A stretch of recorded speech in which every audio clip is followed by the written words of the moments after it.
কথা আশেক রসুল লিস্টের মধ্যে নাম উঠানোর জন্য তোমাকে আশেক রসুল দাবি করতে হবে না, মিছিল বাইর করতে হবে না, জুলুস বের করতে হবে না। আশেক রসুল লিস্টের মধ্যে যদি তোমার নাম উঠাইতে চাও, মাথার চুলাইতে পায়ের তালু পর্যন্ত সুন্নতুর রঙে রঙিন হয়ে যেতে হবে। তোমার উঠা বসা চলা ফিরা বিয়া শাদী সবগুলো হুজুরের তরিকা অনুযায়ী হতে হবে। এইভাবে যদি তুমি করছো হয়, আশেক রসুল দাবি না করলো তোমার নাম আশেক রসুল লিস্টির মধ্যে উঠে যাবে। এখন আমরা আশেক রসুল দাবি করলাম, আশেক রসুল দাবি করলাম, নামাজটা পড়ার জন্য রাজি নাই। আশেক রসুল দাবি করলাম, সুন্নতের উপর আমল করার জন্য রাজি নাই। আশেক রসুল দাবি করলাম, হুজুরের উপর দরুদ পড়ার জন্য রাজি নাই। আশেক রসুল দাবি করলাম, হুজুরের তরিকা অনুযায়ী হায়াতটা কাটানোর জন্য রাজি নাই। আমাদেরকে আশেক রসুল বলা সই হবে? আশেক রসুল দাবি করলাম, হুজুর যে কাজগুলো করার জন্য হুকুম দিয়েছেন ওগুলো করার জন্য রাজি নাই। আশেক রসুল দাবি করলাম, হুজুর যে কাজগুলো করার জন্য নিষেধ করেছে, হুজুর যে কাজগুলো করলে কষ্ট পাবে ওই কাজগুলো করলাম। আমাদেরকে আশেক রসুল বলা সই হবে? যারা বাস্তব আশেক রসুল তারা দিনের পর দিন, রাতের পর রাত, মাসের পর মাস, বছরের পর বছর শেষ রাত্রে উঠে বসে বসে আল্লাহর দরবারে কাঁদে, দেখা দে ইয়া ইলাহি ও মদিনা কাইসে বস্তি হ্যায়, দেখা দে ইয়া ইলাহি ও মদিনা কাইসে বস্তি হ্যায়, जहाँ पर रात दिन मौला तेरे रहमत बरसती है। যারা বাস্তব আশেক রসুল তারা এইভাবে দিনের পর দিন, রাতের পর রাত, মাসের পর মাস, বছরের পর বছর শেষ রাত্রে উঠে বসে বসে কাঁদে, দিয়ে আল্লাহ আপনার হাবিবকে দেখি নাই, আপনার হাবিবের মুখে মুখে কলমা পড়তে পারি নাই, আপনার হাবিবের দেশে জন্ম নিই নাই, কপাল খারাপি আল্লাহ আখেরি জামানার মধ্যে এসেছি, তাও আল্লাহ আপনার হাবিবের দেশ থেকে অনেক দূরে। আল্লাহ আজকে যখন সারা দুনিয়ার মানুষ ঘুমের মধ্যে, পশু পাখি পর্যন্ত যখন ঘুমে, ফকির যেভাবে দাতার সামনে হাত পাতে, আল্লাহ আমিও আল্লাহ ফকিরের মতো দুটা হাত আপনার দরবারে পেতে দিয়ে দোয়া করতেছি। আল্লাহ কমাস কম মৌতের আগে আগে আপনার হাবিবের জিয়ারত না করাই আমাকে মত দিও না।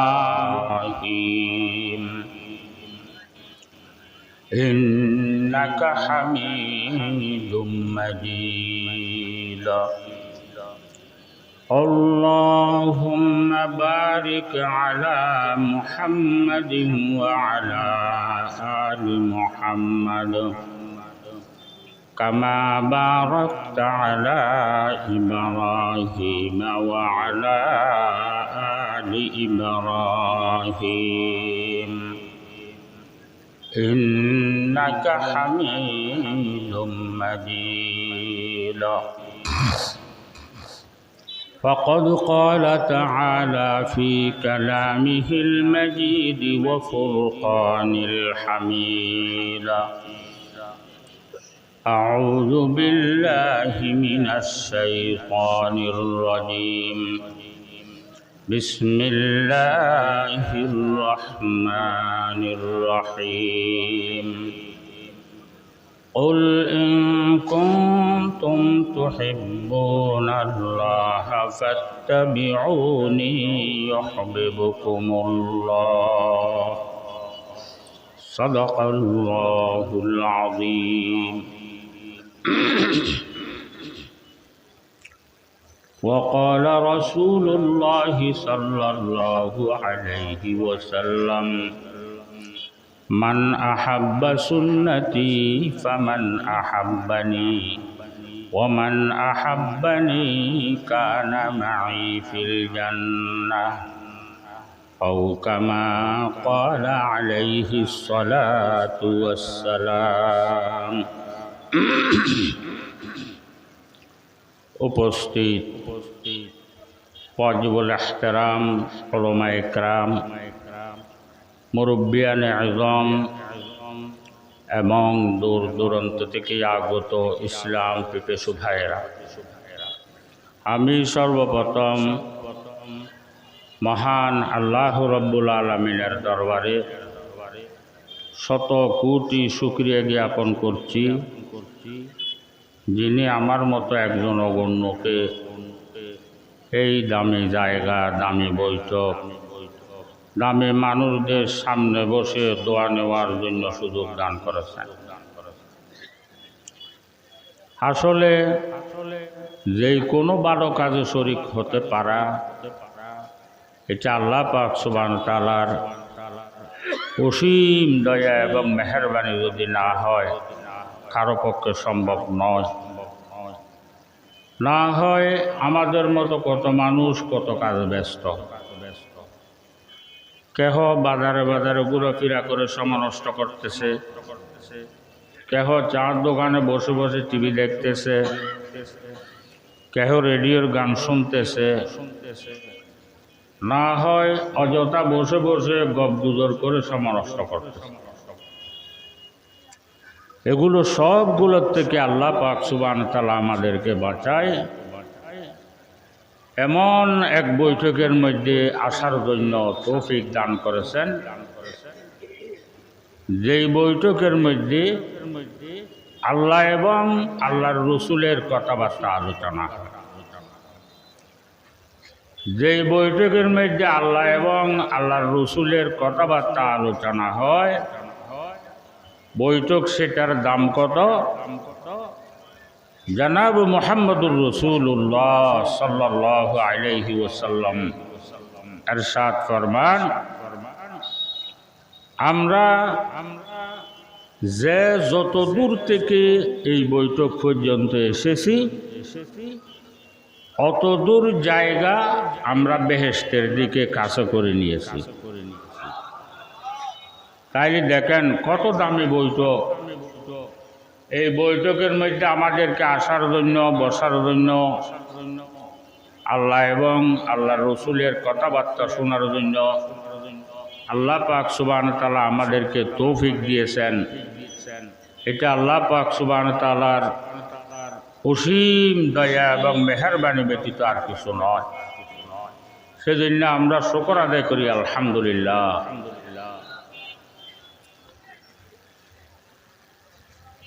দুনিয়ার প্রত্যেক মানুষ চায় আল্লাহর সাথে সম্পর্ক করা। আল্লাহর সাথে সম্পর্ক না করে বান্দার উপায় নাই। কার সাথে সম্পর্ক করবে?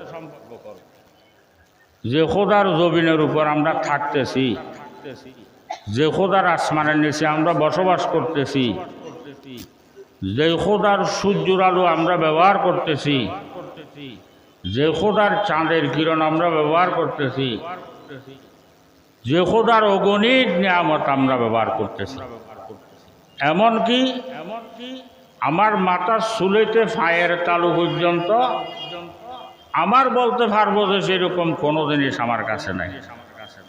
সবগুলো যে খোদার দেওয়া নিয়ামত আমরা ব্যবহার করতেছি, ওই খোদার সাথে সম্পর্ক না করে বান্দা কার সাথে সম্পর্ক করবে?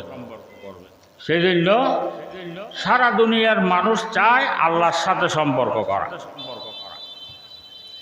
কিন্তু এক একজন এক এক পথ অবলম্বন করতেছে। কেহে দিক দৌড়তেছে, কেহে দিক দৌড়তেছে, কেহ শানসূর্য পূজা করতেছে, কেহ গাছ বাস পূজা করতেছে, কেহ মুক্তি পূজা করতেছে, কেহ শরীরের লোম সবগুলো কাটা বন্ধ করে দিয়েছে, কেহ নখ যেগুলো কাটার জিনিস এগুলো কাটা বন্ধ করে দিয়েছে। কত কষ্ট করে জীবন যাপন করতেছে। কেহ ফানির মধ্যে পুরো 8 টাকা কাটাইতেছে, সারা জিন্দগি ফানির মধ্যে কাটাইতেছে। কেহ এই শরীরের উপর কোনো কাপড় সে পরিধান করে না, একদম সারা জীবন এই কাপড় ছাড়া সে কাটাইতেছে। ওদের কাছে গিয়ে জিজ্ঞেস করেন তোমরা এগুলো কেন করতেছ? উত্তরে বলবে যে আল্লাহর সাথে সম্পর্ক করার জন্য। ওদের কাছে জিজ্ঞেস করলে ওরা কি বলবে? আল্লাহর সাথে সম্পর্ক করার জন্য এত মেহনত করতেছে। সবাই লক্ষ্য উদ্দেশ্য একটা, আল্লাহর সাথে সম্পর্ক করা, কিন্তু এক একজন এক এক পথ অবলম্বন করতেছে। যখন সারা দুনিয়ার মানুষ আল্লাহর সাথে সম্পর্ক করার জন্য পাগলামি আরম্ভ করলো, ছুটোছুটি আরম্ভ করলো, কেহে দিক দৌড়তেছে, কেহে দিক দৌড়তেছে। আল্লাহ তাআলার রহমত জোশে আসছে। 570 ইংরেজি এপ্রিলের 21 তারিখ, জ্যৈষ্ঠ মাসের 1 তারিখ, রবিউল আউয়ালের 12 তারিখ আল্লাহ পাক সুবহানাহু ওয়া তাআলা জনাব মুহাম্মদুর রাসূলুল্লাহ সাল্লাল্লাহু আলাইহি ওয়াসাল্লামকে এই দুনিয়ার মধ্যে পাঠান। আল্লাহর সাথে আমরা কিভাবে সম্পর্ক করব তার দিক নির্দেশনা দিয়ে। আমি যে আয়াত শরীফ তেলাওয়াত করেছি এই আয়াতের মাধ্যমে আল্লাহ পাক সুবহানাহু ওয়া তাআলা দিক নির্দেশনা দিচ্ছেন। আল্লাহ তাআলা ফরমান, হে আমার বান্দারা, তোমরা আমার সাথে সম্পর্ক করার জন্য পাগলামি আরম্ভ করছো, ছুটোছুটি আরম্ভ করছো, কেহে দিক দৌড়তেছ, কেহে দিক দৌড়তেছ। তোমরা যদি আমার সাথে সম্পর্ক করতে চাও তাহলে আমি আমার প্রিয় হাবিবকে, তোমাদের থেকে আমার প্রিয় হাবিবকে আমি তোমাদের কাছে পাঠাইলাম। তোমরা আমার হাবিবকে মহব্বত করো। আমার হাবিবকে মহব্বত করার অর্থ হলো যে আমাকে মহব্বত করা। কথা বুঝে আসছে?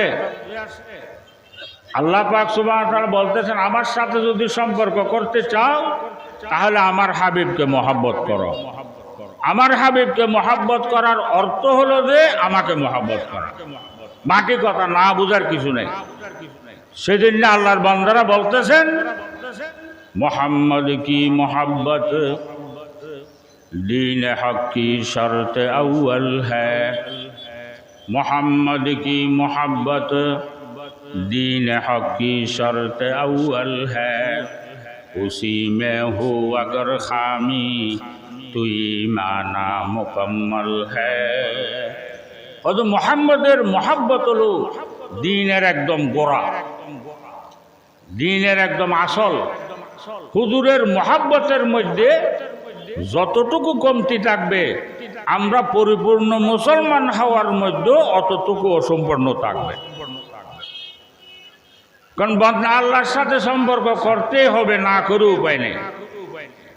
আল্লাহর সাথে যদি আমরা সম্পর্ক করতে চাই হুজুর পাক সাল্লাল্লাহু আলাইহি সাল্লামকে মহব্বত করতে হবে, না করে উপায় নেই। এখন হুজুরকে আমরা কতটুকু মহব্বত করব তার মাপকাঠি কত? একদিন হুজুর পাক সাল্লাল্লাহু আলাইহি সাল্লাম সাহাবায়ে কেরামদেরকে বলতেছেন, হে আমার সাহাবারা, তোমরা অতক্ষণ পর্যন্ত পরিপূর্ণ মুসলমান হতে পারবে না যতক্ষণ পর্যন্ত তোমাদের জায়গা জমি টাকা পয়সা ধন দৌলত বউ ভোলা সবগুলোর থেকে আমার মহব্বত বেশি না হয়। হযরত ওমর রাদিয়াল্লাহু তাআলা আনহু সাথে সাথে বলেন, ইয়া রাসূলুল্লাহ সাল্লাল্লাহু আলাইহি সাল্লাম, আমার জাগা জমি টাকা পয়সা ধন দৌলত বউ ফুলা সবগুলোর থেকে আমি আপনাকে বেশি মহব্বত করি। এরপর হুজুর ফরমান কদে হে উমর, তোমার জান থেকেও আমার মহব্বত বেশি হতে হবে, তারপর তুমি পরিপূর্ণ মুসলমান হতে পারবে। কারণ মহাব্বতে আমরা সব কিছু দিয়ে দিতে পারবো, জাগা জমি টাকা পয়সা ধন দৌলত সব দিয়ে দিতে পারবো, কিন্তু জান দেওয়া এটা কঠিন ব্যাপার না। জানের বেলায় যখন আসছে ওমর বলতেছেন ইয়া রাসূলুল্লাহ সাল্লাল্লাহু আলাইহি সাল্লাম, একটু চিন্তা করে বলতে হবে। একটু পর ওমর রাদিয়াল্লাহু তাআলা আনহু ফরমান ইয়া রাসূলুল্লাহ সাল্লাল্লাহু আলাইহি ওয়াসাল্লাম, আমার জান থেকেও আপনাকে আমি বেশি মহব্বত করি। তাইলে বান্দা আল্লাহর সাথে সম্পর্ক করতে হবে, না করে উপায় নেই। আল্লাহর সাথে যদি আমরা সম্পর্ক করতে চাই তাহলে হুজুর পাক সাল্লাল্লাহু আলাইহি সাল্লামকে মহব্বত করতেই হবে। হুজুরকে বাদ দিয়ে আল্লাহর সাথে সম্পর্ক করার কোনো সুযোগ নাই, কোনো রাস্তা নাই। হুজুরকে কতটুকু মহব্বত করতে হবে?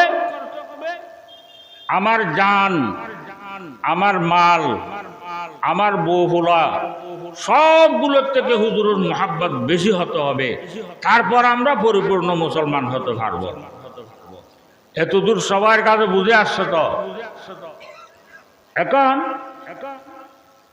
আমরা সবাই সিনের উপর হাত দিয়ে একটু চিন্তা করি, আমার দিলের মধ্যে হুজুরের মহব্বত বেশি না বউহুলার মহব্বত বেশি? হুজুরের মহব্বত বেশি না জাগা জমির মহব্বত বেশি? হুজুরের মহব্বত বেশি না মিল কারখানা ফ্যাক্টরি এগুলোর মহব্বত বেশি? কিন্তু পরিপূর্ণ মুসলমান হওয়ার জন্য সবগুলোর থেকে হুজুরের মহব্বত বেশি হতে হবে, তারপর আমরা পরিপূর্ণ মুসলমান হতে পারব। এখন আমরা সবাই আশিক রাসূল দাবি করি। আমাদেরকে যদি এখন আশিক রাসূল না বলা হয়, তার সাথে আমরা ঝগড়া করব না? আমরাও আশিক রাসূল দাবি করি, সাহাবায়ে কেরামরাও আশিক রাসূল দাবি করতেন। এরা আশিক রাসূল দাবি করতেন যে এদের প্রত্যেক কাজে প্রমাণ দিত যে ওনারা বাস্তব আশিক রাসূল ছিলেন। আমরা আশিক রাসূল দাবি করি, কিন্তু আমাদের দাবির সাথে কাজের সাথে কোনো মিল নেই। মুখে আশিক রাসূল দাবি করি, আমরা যদি আশিক রাসূল দাবি করি যায়, আমাদের দাবির মধ্যে আমরা যদি সঠিক হয়ে যায়, হুজুর যেই কাজগুলো করার জন্য আমাকে হুকুম দিয়েছেন ওই কাজগুলো আমাকে করতে হবে না? যেই কাজগুলো করার জন্য হুজুর নিষেধ করেছেন ওই কাজগুলো করলে হুজুর কষ্ট পাবে না? যে কাজগুলো হুজুর করার জন্য নিষেধ করেছেন ওগুলো যদি আমরা করি হুজুর কষ্ট পাবে না? যে কাজগুলো নিষেধ করেছেন ওই কাজগুলো আমরা করি, আমাদেরকে আশিক রাসূল বলা সই হবে? সেদিন আল্লাহর বান্দারা বলতেছেন ওহি হ্যায় আহলে দিলবর, ওহি হ্যায় আল্লাহ কা বান্দা, वही है अहले दिलबर, वही है अल्लाह का बंदा कि जिसकी हर नफ्स से या मोहम्मद की सदा निकले। हे दुनियार मानुषेरा, आशिक रसूलुल लिस्टेर मध्य नाम उठानोर जन्य তোমাকে আশিক রাসূল দাবি করতে হবে না, মিছিল বাইর করতে হবে না, জুলুস বের করতে হবে না। আশিক রাসূলুল লিস্টের মধ্যে যদি তোমার নাম উঠাইতে চাও, মাথার চুলাইতে পায়ের তালু পর্যন্ত সুন্নতের রঙে রঙিন হয়ে যেতে হবে। তোমার উঠা বসা চলা ফিরা বিয়া শাদী সবগুলো হুজুরের তরিকা অনুযায়ী হতে হবে।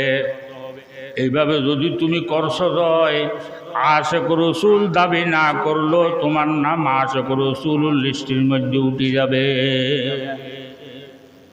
এখন আমরা আশিক রাসূল দাবি করলাম, আশিক রাসূল দাবি করলাম, নামাজটা পড়ার জন্য রাজি নাই। আশিক রাসূল দাবি করলাম, সুন্নতের উপর আমল করার জন্য রাজি নাই।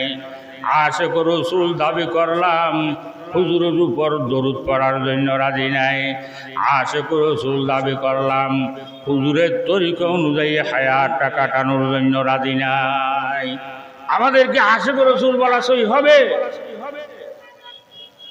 আশিক রাসূল দাবি করলাম, হুজুর যে কাজগুলো করার জন্য হুকুম দিয়েছেন ওগুলো করার জন্য রাজি নাই। আশিক রাসূল দাবি করলাম, হুজুর যে কাজগুলো করার জন্য নিষেধ করেছে, হুজুর যে কাজগুলো করলে কষ্ট পাবে ওই কাজগুলো করলাম। আমাদেরকে আশিক রাসূল বলা সই হবে? যারা বাস্তব আশিক রাসূল তারা দিনের পর দিন, রাতের পর রাত, মাসের পর মাস, বছরের পর বছর শেষ রাত্রে উঠে বসে বসে আল্লাহর দরবারে কাঁদে, দেখা দে ইয়া ইলাহি ও মদিনা কাইসে বস্তি হ্যায়, দেখা দে ইয়া ইলাহি ও মদিনা কাইসে বস্তি হ্যায়, जहाँ पर रात दिन मौला तेरे रहमत बरसती है। যারা বাস্তব আশিক রাসূল তারা এইভাবে দিনের পর দিন, রাতের পর রাত, মাসের পর মাস, বছরের পর বছর শেষ রাত্রে উঠে বসে বসে কাঁদে, ইয়া আল্লাহ আপনার হাবিবকে দেখি নাই, আপনার হাবিবের মুখে মুখে কলমা পড়তে পারি নাই, আপনার হাবিবের দেশে জন্ম নিই নাই, কপাল খারাপ ইয়া আল্লাহ আখেরি জামানার মধ্যে এসেছি, তাও ইয়া আল্লাহ আপনার হাবিবের দেশ থেকে অনেক দূরে।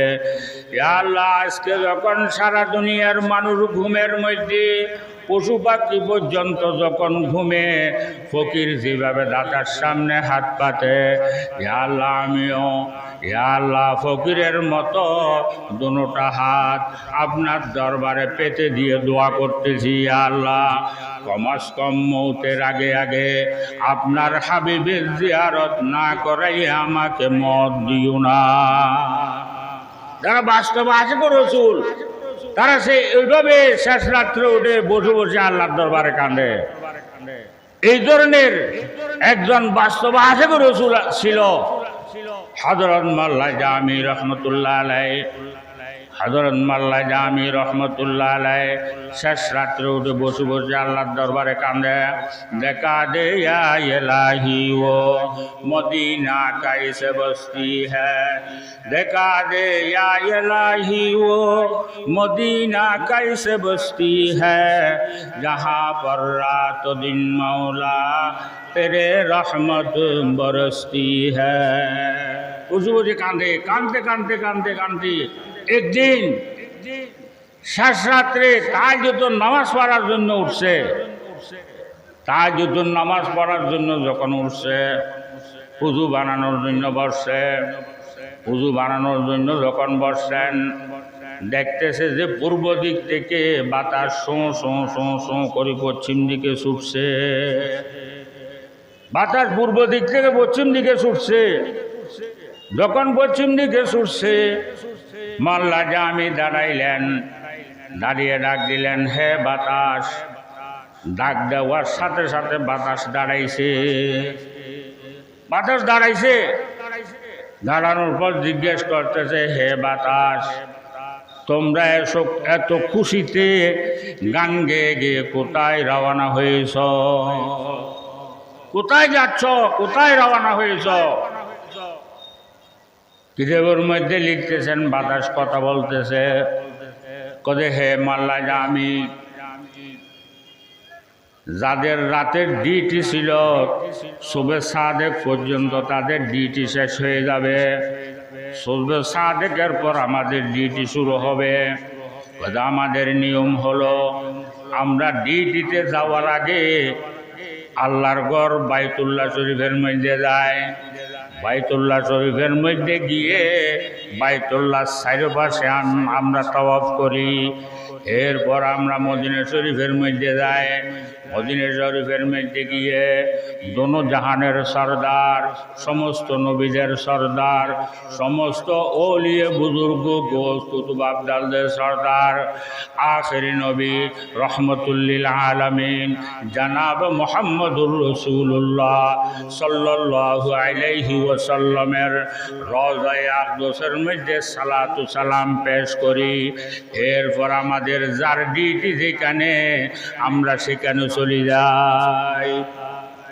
এই কথা বলার পর মোল্লা জামি বলতেছেন, হে বাতাস, তোমরা যখন মদিনা শরীফের মধ্যে হুজুরের রওজার পাশে যাইবা সালাম পেশ করার জন্য, আমি গুনাহগারের একটা সালাম হুজুরের রওজার মধ্যে পৌঁছাইতে পারবেনি? কত পারবো? এরপর বলে কথা, আরেকটা কথা জিজ্ঞেস করতে পারবা কিনা? কই সেটা কি? আমি গুনাহগারের কপালের মধ্যে হুজুরের রওজার জিয়ারত নসিব হবে কিনা এই কথাটা একটু জিজ্ঞেস করতে পারবেনি? কত পারবো?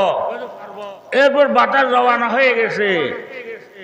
কিন্তু এর মধ্যে লিখতেছেন বাতাস তো রওনা হয়ে গেছে। এরা তো বাস্তব আশিক রাসূল ছিলেন, বসে বসে কাঁদতেছেন।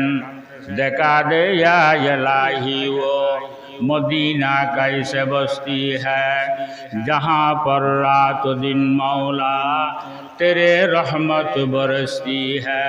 साहिल से लगा दे मेरे इश्क़ों का सफीना, साहिल से लगा दे मेरे इश्क़ों का सफीना, आँखों से देखा दे मुझे मक्का व मदीना। বসে বসে কাঁদতেছে। কানতে কানতে লম্বা কারণে আমি মাটি করে বলতেছি, কানতে কানতে একদিন আল্লাহ তাআলা মদিনা যাওয়ার ব্যবস্থা করে দিয়েছেন। কিতাবের মধ্যে লিখতেছেন মদিনা যাওয়ার ব্যবস্থা হয়ে গেছে। কদম মদিনার দিকে রওনা হয়ে গেছে। কদম মদিনার দিকে যখন রওনা হয়ে গেছে, এরা তো বাস্তব আশিক রাসূল ছিলেন। যত সামনের দিকে যায় এত পাগলামি বাড়ে, যত সামনের দিকে যায় এত পাগলামি বাড়ে, এত পাগলামি করতেছে, এত কাঁদতেছে। এইভাবে যেতে যেতে যখন মদিনা শরীফের বর্ডারের কাছাকাছি গেছে, কিতাবের মধ্যে লিখতেছেন হুজুর পাক সাল্লাল্লাহু আলাইহি ওয়াসাল্লাম মদিনার গভর্নরকে খাবের মধ্যে বলতেছে, জামি শহর থেকে আমার একজন উম্মত, এই নাম এই চেহারাওয়ালা, যে মদিনার দিকে আসতেছে, তাকে আমার রওজার দিকে আসতে দিবে না। গভর্নর এই খাব দেখার সাথে সাথে পাগলের মতো সৈন্য সানা নিয়ে মদিনার বর্ডারের মধ্যে গিয়ে হাজির। বর্ডারের মধ্যে গিয়ে পুরো বর্ডার সিল করে দিয়েছেন। সিল করে দিয়ে এক জায়গার মধ্যে চেয়ার নিয়ে বসছে। বসার পর হুকুম দিয়ে দিছে যত মানুষ মদিনার দিকে ঢুকবে, মদিনার দিকে ঢুকবে আমার সামনে দিয়ে যাইতে হবে, আর কোনো দিকে ঢুকার অনুমতি নাই। এরপর বর্ষে মানুষ ঢুকতেছে মদিনার দিকে, মানুষ ঢুকতেছে ঢুকতে ঢুকতে যখন মোল্লা জামি রহমতুল্লাহ আলাইহি আসছেন, সাথে সাথে চিনি ফেলছে। রাত্রে খাবের মধ্যে যেই চেহারা দেখছে ওই চেহারা হুবহু, কোনো বেশ কম নাই, সাথে সাথে চিনি ফেলছেন। চিনার সাথে সাথে কিতাবের মধ্যে লিখতেছেন মদিনার গভর্নর সৈন্যদেরকে হুকুম করতেছেন, হে সৈন্যরা, তাকে অ্যারেস্ট করে জেলখানার মধ্যে ঢুকাইয়া দাও। সৈন্যরা সাথে সাথে অ্যারেস্ট করে জেলখানার মধ্যে ঢুকাই দিল। যখন জেলখানার মধ্যে ঢুকাই দিল, এরা তো বাস্তব আশিক রাসূল ছিলেন, বাস্তব আশিক রাসূল ছিলেন। এদের পাগলামি আরো বেড়ে গেছে। এদের কান্না আরো বেড়ে গেছে। বসে বসে জেলখানার মধ্যে বসে বসে কাঁদতেছেন। মদিনা নে হামকো বুলাতে নেহি কেউ, মদিনা নে হামকো বুলাতে নেহি কেউ, खुदा जाने हम क्या खता कर चुके हैं। বসে বসে কাঁদতেছেন। साहिल से लगा दे मेरे इश्क़ों का सफीना, आँखों से दिखा दे मुझे मक्का व मदीना। বসে বসে কাঁদতেছে।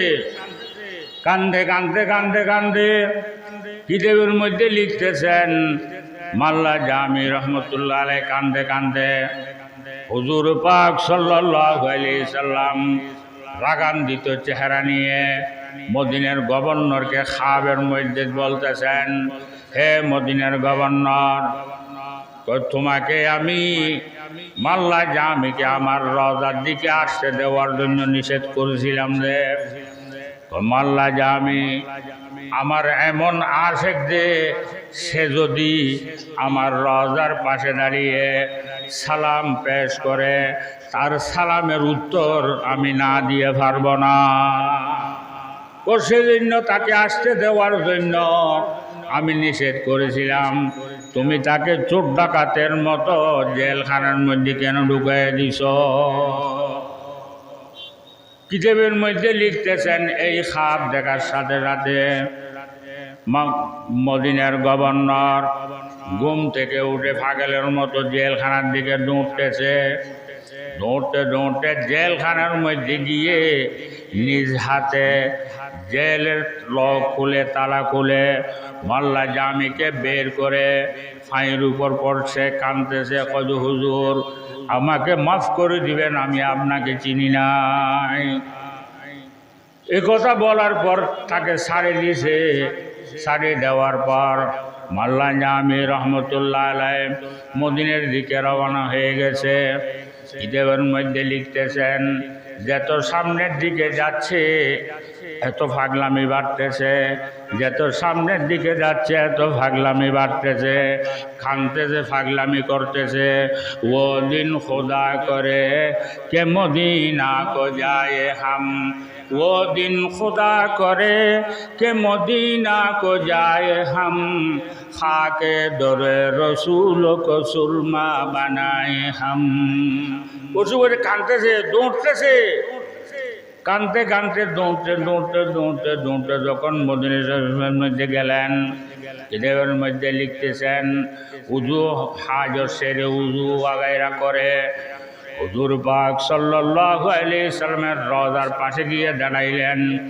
রওজার পাশে দাঁড়িয়ে বলতেছেন খাদিজা রাসূলুল্লাহ সাল্লাল্লাহু আলাইহি ওয়াসাল্লাম, আমি যখন জামি শহরের মধ্যে থাকতাম, জামি শহরের মধ্যে আমার শরীরটা থাকতো, কিন্তু আমার রুটা 24 ঘন্টা আপনার রওজার পাহারাদারি করতো। আল্লাহ পাক সুবহানাহু ওয়া তাআলা আজকে আমার কপালের মধ্যে জিঙ্গে ফুল ফুটছে, আমার কপালের মধ্যে আজকে জিঙ্গে ফুল ফুটছে। ওইখানে বসে বসে আমি দরুদ ও সালাম পেশ করতাম, ফেরেশতারা এসে আপনার রওজার মধ্যে আপনাকে খবর জানাইতো।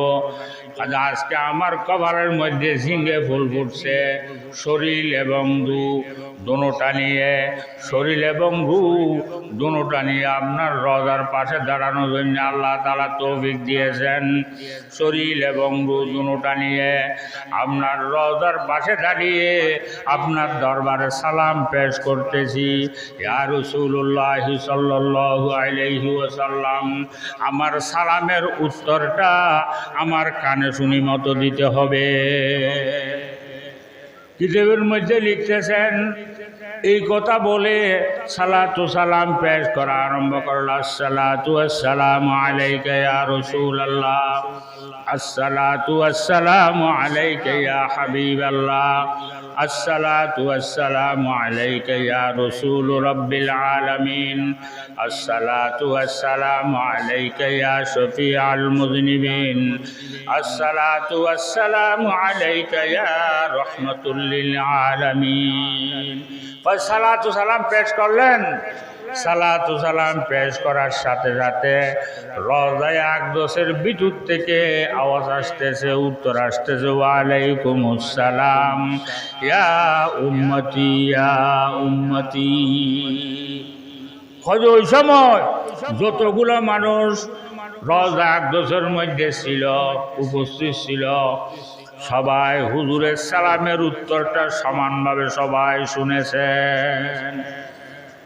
যখন হুজুরের জবান মোবারক থেকে সালামের উত্তর শুনছেন, মোল্লা জামি রহমতুল্লাহ আলাইহি কিতাবের মধ্যে লিখতেছেন, দোনোটা হাত উপরের দিকে দিয়ে আল্লাহ তাআলার দরবারে দোয়া করতেছেন, ইয়া আল্লাহ, যেই কান দিয়ে আমি দোনো জাহানের সরদার, সমস্ত নবীদের সরদার, সমস্ত ওলিয়া বুজুর্গ গোস কুতুব আবদালদের সরদার, রহমতুল্লিল আলামিন আখির নবী জনাব মুহাম্মদুর রাসূলুল্লাহ সাল্লাল্লাহু আলাইহি ওয়াসাল্লামের জবান মোবারক থেকে যেই সালামের উত্তর আমি যে কান দিয়ে শুনেছি, ওই কান দিয়ে আর দুনিয়ার কোনো কিছু শোনার আমার খাহেশ নাই। যদি এই কথা বলে ওইখানে পড়ে সাথে সাথে জানটা দিয়ে দিয়েছে। আশেক কি এত সহজ? আশেক দাবি করা সহজ, বাস্তব আশেক বনা বহু কঠিন। আশেক দাবি করা সহজ। আমরা আশেক রসুল দাবি করি, নামাজটা পড়ার জন্য রাজি নাই। আশেক রসুল দাবি করি, হুজুরের উপর দরুদ পড়ার জন্য রাজি নাই। আশেক রসুল দাবি করি, হুজুরের সুন্নতের উপর আমল করার জন্য রাজি নাই। আশেক রসুল দাবি করি, হুজুরের তরিকা অনুযায়ী চলার জন্য রাজি নাই। আমাদেরকে আশেক রসুল বলা সই হবে? সেদিন বাবারা কি বলতেছে ওইদিকে তাকাবেন না, আল্লাহ এবং আল্লাহর রসুল কি বলতেছে আমাদেরকে ওইদিকে তাকাইতে হবে। সারা দুনিয়ার মানুষ যদি আমাদের উপর নারাজ হয়ে যায় তাতে কিছু আসে যায় না, যদি আল্লাহ আল্লাহর রসুল আমাদের উপর রাজি থাকে। আর সারা দুনিয়ার মানুষ আমাদের উপর যদি নারাজ হয়ে যায়, আল্লাহ আল্লাহর রসুল যদি রাজি থাকে, কোনো অসুবিধা হবে? কথা বুঝে আসছে? সেদিন বাবারা এই মহব্বত বলতে পেরেশান হবেন না। আমাদের খেয়াল হলো, আশা হলো আমরা সবাই ইনশাআল্লাহ একসাথে বেহেশতের মধ্যে যাব, বেহেশতের মধ্যে একসাথে থাকব। সেদিন আমাদের এই যেই দায়িত্ব সেটা আমরা এই আপনাদের কাছে পৌঁছাই দিচ্ছি। কে কি বলতেছে ওইদিকে তাকাবেন না, সব সময় আল্লাহ এবং আল্লাহর রসুল কি বলতেছে আমরা ওইদিকে তাকাবো। সব সময় হুজুরের সুন্নতের উপর আমল করব, হুজুরের উপর বসে বসে বেশি বেশি করে দরুদ পড়ব এবং হুজুরের তরিকা অনুযায়ী হায়াতটা কাটানোর জন্য সবাই চেষ্টা করব। আল্লাহ তাআলা আমরা সবাইকে হুজুরের তরিকা অনুযায়ী হায়াতটা কাটানোর জন্য তৌফিক দান করুক এবং হুজুরের সুন্নতের উপর আমল করার জন্য তৌফিক দান করুক এবং হুজুরের তরিকা অনুযায়ী এই হায়াতটা কাটানোর জন্য তৌফিক দান করুক।